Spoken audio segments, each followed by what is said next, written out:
passionate about it because I don't want you to live another day thinking because of what you've done, God is through with you. And anybody who's giving you that kind of perception about God, anybody who's giving you that kind of interpretation about God is a liar, and the devil's behind that kind of thinking. God can use your past. Now that's Saul. When you read on in Acts chapter 9, verse 4, he says, I'll start at verse 3. Now as he went on his way, he approached Damascus, and suddenly a light from heaven shone around him. And he fell to the ground and heard a voice saying to him, Saul, Saul, why are you persecuting me? And he said, Who are you, Lord? He said, I am Jesus, whom you are persecuting. But rise and enter the city, and you will be told what you ought to do. Let me rush on here, because I can spend a lot of time right there. But listen, we see his past. And now, after this episode, after that verse you just read, the rest of the time you read about Saul, he's referred to as Paul, and all you hear about is God using him. I want you to get the picture right. In chapter 7 and chapter 8, he's rotten to the core. He's bad to the bone. Wait a minute. And he's bad to the bone in his mind, thinking he's right. Now I'm talking to somebody, and I just want to talk to the real people right now. You can attest to the fact, like I can, that a lot of stuff in your past hasn't been done simply because you were just by accident. No, you were serious about that thing. We just recorded a message that will air, I think in a few weeks, about sin, what sin is. And part of that a lesson we deal with, that there are times we sin because that's what we want to do. Come on out that act, and let's stop acting like there's some stuff we don't do. We just do everything wrong by accident. No, I'm the first one to tell you there's some stuff I did because that's what I wanted to do. Dealt with the consequences as a result of it. Seals and I were talking about that on the way. Got to deal with the consequences. But make no mistake about it, the choice was mine. We see Saul with a horrible past, fighting against the very movement of Jesus Christ. But what happens? He meets Jesus. Oh my God. He meets Jesus. Now, let me quickly tell you, when he meets Jesus, he doesn't become perfect, because later on in Romans chapter 7, he describes the struggle that he has. He says the good. Now, he's saved now. He's got a relationship with Jesus Christ. He talks about it in chapters 4, 5, and 6. But he gets to chapter 7 and he says there's a struggle going on the inside. And I don't want to go too deep in that because it'll throw me off. But the point is, his meeting Jesus did not make him perfect, but it did give him relationship. Jesus meets this man with a horrible past. Watch it now. And he does not erase his past. And that's important for you to understand, because there are a lot of people feel as though when you come to Jesus, he erases your past. No, he's God. Man, God doesn't have to erase your past to change your future. He can use your past. Watch this now. So Saul meets Jesus, starts being called by Paul. Watch what God does with Paul and his past. Watch what God does with Paul and his past, because it's the same thing he wants to do with you and I, with our past, not in spite of our past, with our past. Now, let me tell you one of the things before I get to these 3 points and we'll get out. Let me tell you one of the things that I think is one of the greatest experience of freedom and liberation. When you can get delivered from what people think about your past. When you can get delivered from what people think about your past. You see, too many of us are held hostage because of what folk know about you.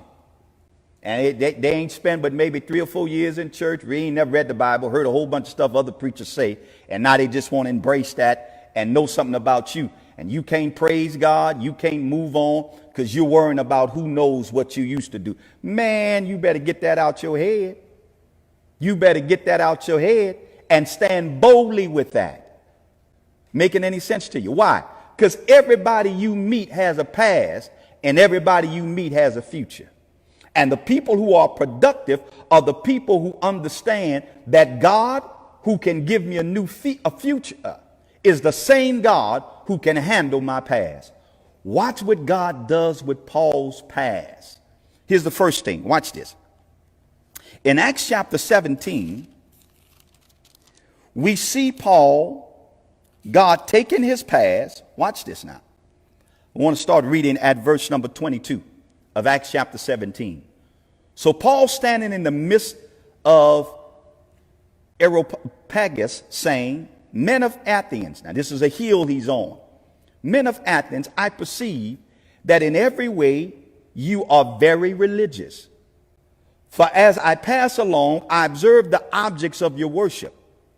I found also an altar with this inscription, to the unknown God. What therefore you worship as unknown, this I proclaim to you. Now let me tell you what Paul is doing. Paul, who has this horrible past, you ready for this? Is now being used by God to evangelize the sinner.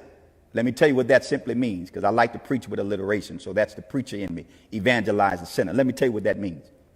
Here we got Paul on Mars Hill talking to all of the philosophers, all of the educators who are religious, and on this mountain there's a place, a stone with all of the other images and statues to these other gods, but then there's this statue, this place, and this is for the unknown God. And Paul says, I'm going to tell y'all about this unknown God. In other words, all of these other gods y'all worshiping ain't nothing to them, but this God here, the one y'all don't know about, let me proclaim him. What's your point, Bishop Clark? God takes a man with a horrible past who was hurting people and imprisoning people and had the authority, if they resisted, to kill people who were following Jesus. God takes him and now uses him to communicate to people about the same Jesus he was trying to stop. Why would God do that? Can I give you an answer? And this is why he will use your past. Because who better to convince an alcoholic about how God can use you and keep you than somebody who was once an alcoholic? Y'all ain't hearing what I'm saying. Who best to tell a fellow who was in the street doing his thing, getting his money, that, hey man, there's another way to live, than a fellow who was once there? Who best to tell a brother, man, being a whoremonger and being a womanizer may feel good, but the end result, it damages your character. It puts you in situations that you don't want to be in. Who better to say that to a brother than a man who's been there? You see, God takes your past and he uses you to help folk, watch this, who are where you've been. And the reason why the church is not making the impact that we need to make is because we don't want people to know the stuff that we've done. We don't want people to know the stuff that, and we get so hypocritical now. We say stuff like, when other folk do stuff, we say stuff like, ooh, that's a dirty shame. They acting like that's a low down, dirty shame. And child, they supposed to be a Christian. But now let them be guilty of the same thing. Well, now, ain't nobody perfect. We all got something we struggling with. No, let's be honest. Listen, there were some things I've done in my past, but because I met Jesus, now I can use that past and help somebody else, because my past, you ready for this, is somebody's present. Where you were, somebody's there right now. And God wants to use what you've been through to let that person know you can get through it. Come on, sister. I know you feel me.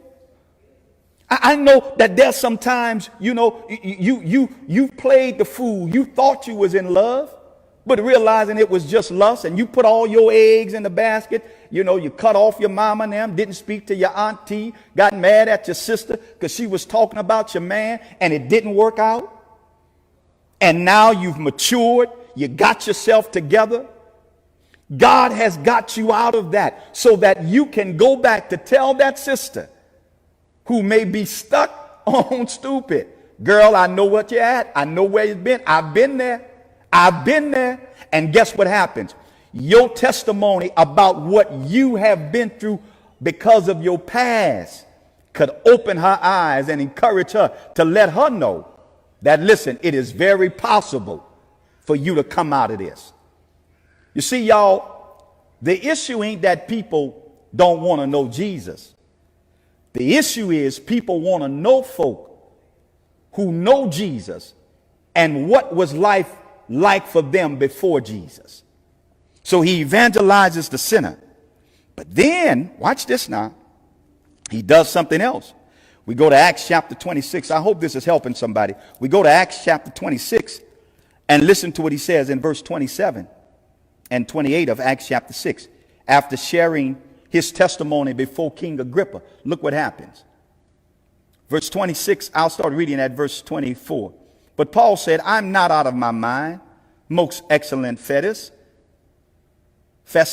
but I'm speaking true in rational words. For the king knows about these things, and to him I speak boldly. For I am persuaded that none of these things has escaped his notice. Paul's talking about early in the chapter how he shared his testimony.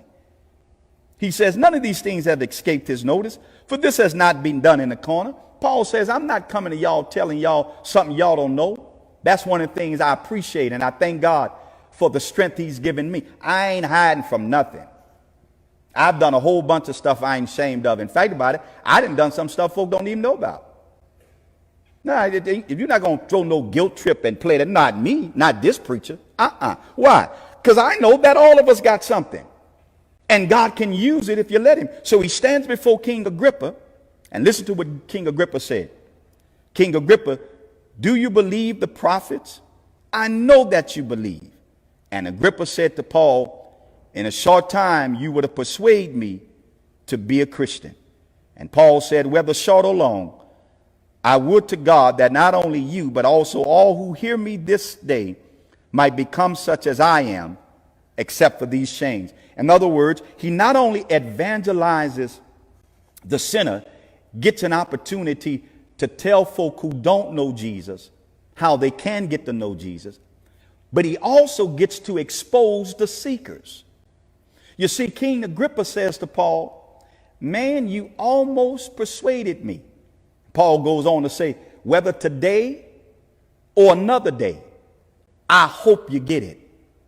God can use your past, you ready for this, as a commercial for grace.